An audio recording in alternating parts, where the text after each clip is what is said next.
Ghostrunner has been marketed as an action game with fast-paced combat, but I didn't expect that they also meant the story as well. Within seconds of playing, so much is given to the player, it's almost overwhelming. And it's not some sad attempt at the devs to cram in the story, it's completely intentional, and it's done on purpose, and for good reason. Today we're going to be discussing the story of Ghostrunner from beginning to end. Obviously there's going to be spoilers ahead, so I highly recommend you beat the game first and then come back. Going back to the previous statement though, within seconds we take in this amount of information. We're either fully robotic or at least part robotic being, someone is talking in our head, and we just killed a man in cold blood with a sword. Some obvious first responses should be, how did we get here, who are we, and why are we here?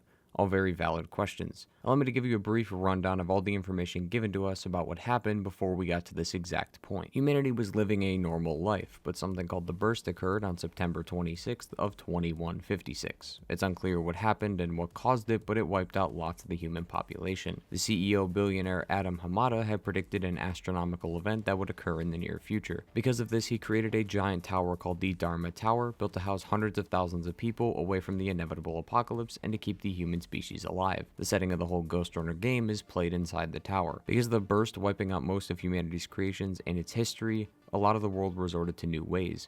Artifacts of the old world, as it's called, can still be found within the tower, as the refugees were bringing them along with them either for practical or sentimental purposes. The leader of the tower was, as expected, the creator, Adam Hamada, but we know him as the architect. Adam is becoming very old. One of the audio logs says that he's about 95 at one point, and this was even before we arrived in this world, so he's still a very old person. That leads to the next question. Who exactly are we? Well, Adam puts it as a series of connected implants. People in the tower have cybernetic implants, eyesight, robotic limbs, etc. We are a bunch of those implants connected together, or in a simplified version, we're a robot. This is told in a roundabout way as we never see our face, and while we do have human features and human extremities, they seem to be all mechanical. And Adam mentioned that we seem to have feelings of empathy and other emotions, which as a robot, you aren't supposed to develop these. On top of that, later in the game, Jack asks Adam, who were the Ghostrunners before they were Ghostrunners, and Adam said that there was no before. All they ever have been was Ghostrunners, and that was it. All proving we are indeed fully robotic with no human descent. Audio log 3 mentions a Ghostrunner project, and since we are considered a Ghostrunner, this is how we were made. Adam tried for quite a while to get the correct first Ghostrunner. Many had failed before us. Some robots committed suicide, and some had severe mental instability. He also mentions a woman named Mara, which we know is the antagonist of the tower and the woman we need to kill. But he mentions her in a light-hearted way, very different from his usual banter about her when he is in our heads. This means that they were at the very minimum colleagues that work together. Ghostrunners were meant to be guards, peacekeepers, or at some points whatever Adam wanted us to be, and be seen as the good guys keeping the law and order in the tower. They were equal but not identical. Some Ghostrunners were made differently, housing different abilities, and sadly we didn't get any of those. We're just a basic Ghostrunner at its core. Later Adam was able to have a conversation with himself, so to speak. Attempt number 22 was just able to repeat Adam's beliefs that he had just mentioned to him, and not only that, but he also understood the different statuses of being, or as Adam called it, ontology, which is a branch of metaphysics dealing with the nature of being. I don't really need to go into all of that as it's super confusing, but regardless, this shows that Adam is making progress. Sadly, it tried to take over the cyber void, so Adam had to pull the plug and kill it. Implying a kill switch for the robot does work and is indeed a thing they have. August 24th, 2235, 79 years after the burst had occurred, was a big leap, as he officially created the first fully sentient artificial intelligence that was able to do his bidding and carry out his plans when he died. He named this the architect. So Adam was human. He was aware, of course, of his mortality and decided to prevent that in a roundabout way by making a sentient AI that is exactly like him, sharing the same beliefs and goals for the success of the tower, except he didn't have to worry about the mortality of any of the struggles that came with being human. He did this as he believed the plan for the tower and the survival of the species was the only way, and wanted to prevent people from enacting their own plans and driving the species into extinction. The last audio log is 100-year-old Adam drunk talking about how the architect and Mara planned to kill him and sabotage his plan. Well, at the very least, he was half right. Eventually, a coup would start 20 years prior to the first mission of Ghostrunner. Mara would then kill Adam and deactivate majority of the Ghostrunners, while the others that didn't deactivate immediately were killed. We, of course, were one of them, being GR-74. There were 100 Ghostrunners, and we were the only survivor, but barely. Mara was then known as the Keymaster. She adopted this name as she believed she's going to unlock the chains of the people and set everyone free. Adam and Mara have two different ways of living. Adam believes in the one true iron will in order to preserve the species, and to do that we have to maintain the functioning of the tower to continue to stay inside. Mara wants everyone to go outside and escape this prison known as the tower. We'll get into the complication of both their plans at the later part of the video, but just keep that in mind. Us as GR74 or Jack end up falling from Dharma City to the base district. Throughout the game we are climbing the tower, and we fell that whole way down, which is quite of a drop. The tower has two main parts, the base and the city district. The base district is the poor area of the tower, while the city district is for the rich people. The base residents are called basers, and they're doing pretty well at the start, but it slowly got worse as the rations they were provided slowly got less and less in quantity. Factory workers and miners were the only people that actually got rations. The rest had to scavenge and make do. Some of the basers figured out how to grow food inside the tower, but it required tons of chemicals and lots of trials. It wasn't perfect, but it was better than nothing. The conditions sucked down in the base district with constant chemicals and heavy machinery. It wasn't too great to breathe in, so a rebreather was always required in the base district. The reason the basers survived at all was mostly due to the black market, where people could sell illegal goods and food so people could survive. And because of the black market, the base district had many criminals, and because of the many criminals, sometimes the Ghostrunners had to step in as security down there. Some of the items in the black market included drugs and weapons. Firearms were only wielded by the Keymaster Guard, so if somebody had a firearm on them, they were either a guard or they killed one. After the killing of the Ghostrunners, people started scavenging their swords. They were a fortune, but they were as deadly as they come. Alternatively, if you were low on funds, a standard issue butterfly knife would work too. Most people carried these around as they were cheap compared to the other alternatives, and the people in the base district always needed protection, as you never know who wanted something that you had. The two districts in the game were distinctly different for all the wrong reasons. The base district is where we start at the beginning of the game. Without even getting a story recap or flashback of what has happened, we're already thrusted into the action, and that's intentional. Our Ghostrunner Jack doesn't know what happened, and neither do we, so it's like we're experiencing everything along with him. The first two levels are more of a tutorial, so Jack can get used to his cybernetic implants again. Eventually make it to the prisoner cells and release the architect. This whisper in our head has been a giant AI head this entire time. He then shoots us into the cyber void. Cyber void is like a neural network. It was supposed to be all connected at once, but because of Mara and the coup, it's split and broken into pieces, which is why we can't access all the points of cyber void the first time we use it, and we have to go to the different areas to get new upgrades. This is where we find out about the climbers and how they repaired us. They're a typical gang like any other base district, no different from any other gangs that exist, except they do have some reputable ideals like opposing the Keymaster. The climbers somehow stumbled upon our dead body and found some of our hardware and put us back together. Thankfully, they missed a few of the pieces, as one of them was the kill switch that Adam and Mara had put in the Ghostrunners should an uprising happen. But Mara exploited it and used it to kill most of the Ghostrunners before they got a chance to stop her coup. That's why it was so successful. And since they didn't find it, that means that we are safe from an immediate shutdown. This is where we meet Zoe, the only climber left. She was rebuilding us along with others. The climbers gave us our name Jack as our hardware was quote jacked up. They tried everything they could, but they couldn't wake us up. That was because Adam was waiting for the proper time to wake us up once all the hardware was put back into place and we were semi-functional again. But as we mentioned, she was the only one left. Mara and her guards ended up ambushing the hideouts of the climbers. Zoe ended up leaving and escaping as she was the only survivor. Afterwards, we continue on to the next mainframe and we get a huge amount of foreshadow, where Adam mentions that without the cyber void, Adam doesn't exist, and without Adam, we don't exist. So in a way, without the cyber void, we don't exist. Major foreshadowing of the events to come. Originally, the plan was to slowly climb up the tower and kill Mara, easy peasy. But Zoe mentions that the Keymaster guards are withdrawing her forces in some of the sectors. We soon come to find out this is because she is shutting down the air filters in one of the sectors. One thing the tower can do is filter the terrible air quality of the outside and put all the good air inside. But without those filters, the toxic air seeps in and will kill everyone in the sector. She's doing this to make an example of the other sectors to keep the other ones in line. That's just how the base district works. This is part of a huge turning point for the game, as weird as it sounds.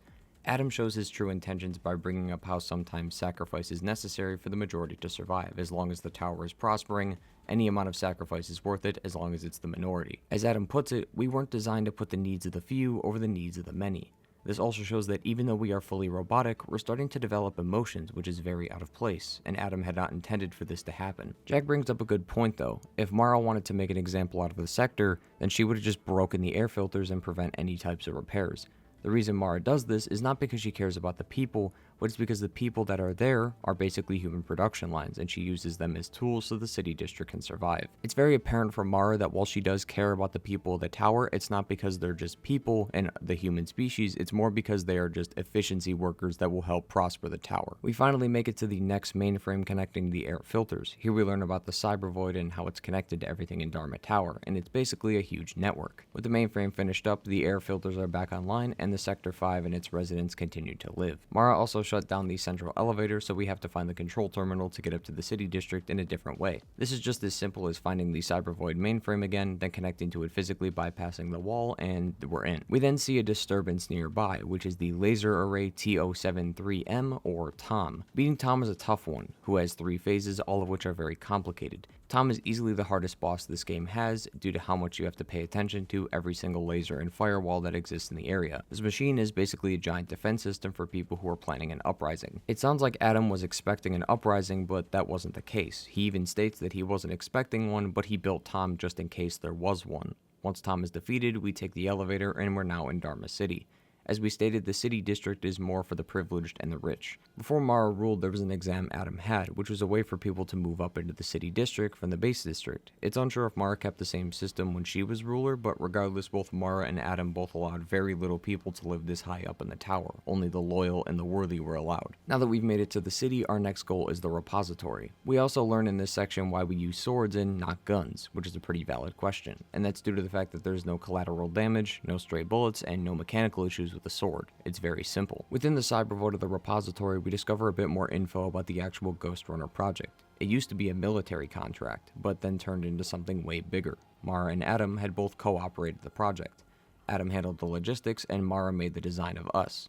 As we approach the repository, we sense a slight disturbance, and apparently according to Zoe, some of the cameras are being blinded by some sort of interference. That disturbance ends up being another Ghostrunner. Well, technically. It is and it isn't a Ghostrunner. It's not the original Ghostrunner, it's more of a newer version of it made by Mara.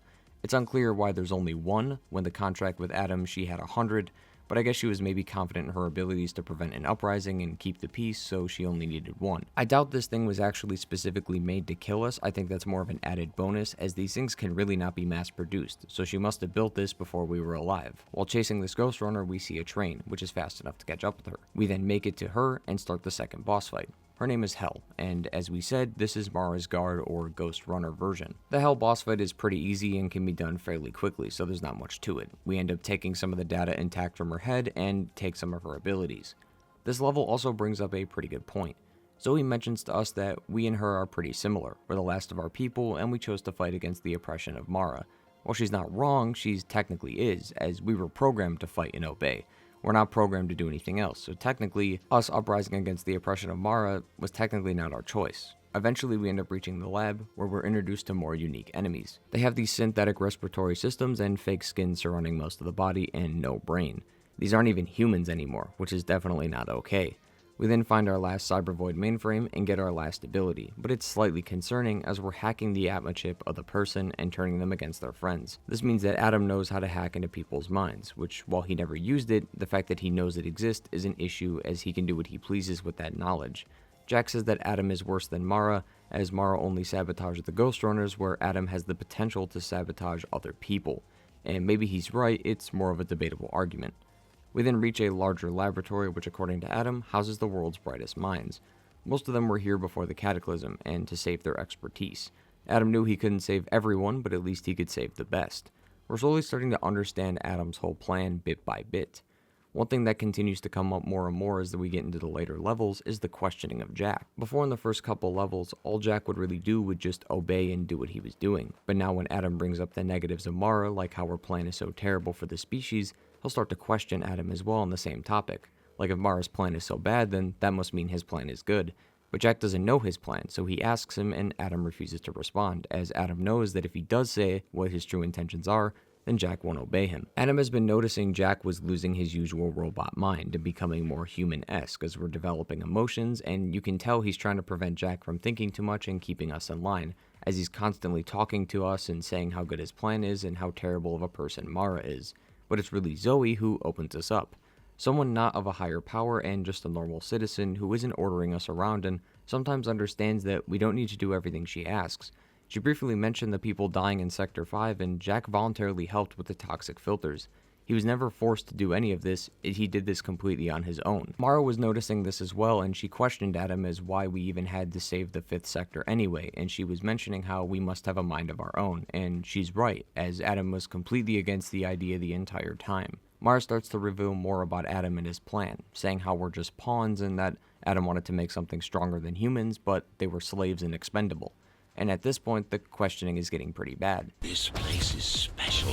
You lied to me. Jack is not even asking Adam questions to try and get information. He's just simply becoming more irritated with him and not even bothering, truly showing Jack's evolution of his mind, which is way different than it was in the first mission. We eventually come to meet Mara, and after defeating her, Adam talks about how Jack fulfilled his purpose, and how we can start with the next part of the plan. Every time we upgraded and connected to those mainframes, not only were we making ourselves stronger, but we were making him stronger, and now he can reach different areas of the tower and eventually be able to fully be back in control of the systems of the tower, except not in a human, as an AI.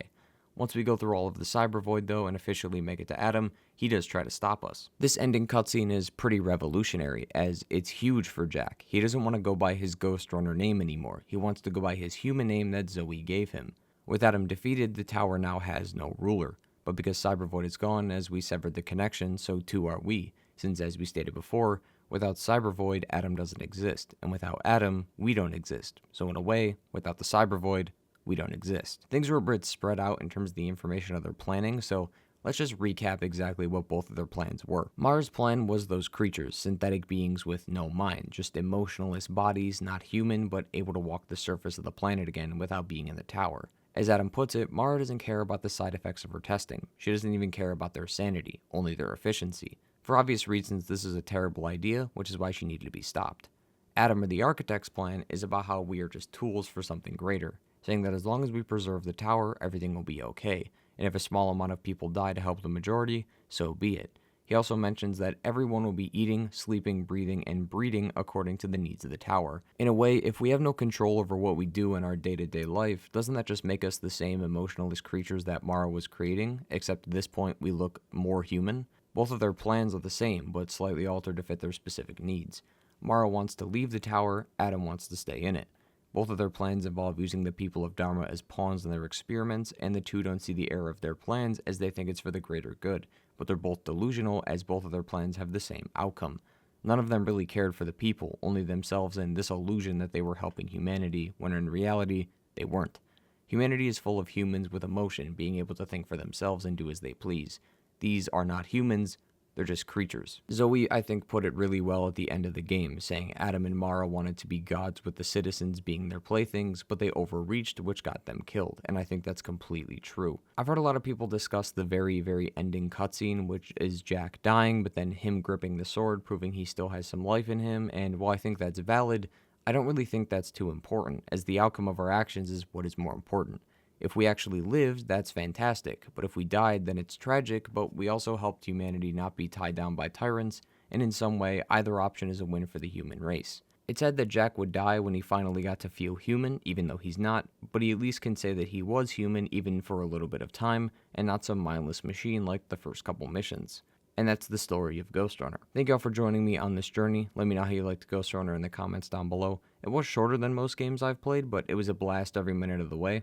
Like the video if you enjoyed the commentaries. I have many story videos planned for future games, and an interesting video coming out within a week or so that is probably one of the best videos I've ever made in my 5 years on YouTube, and also an upcoming series.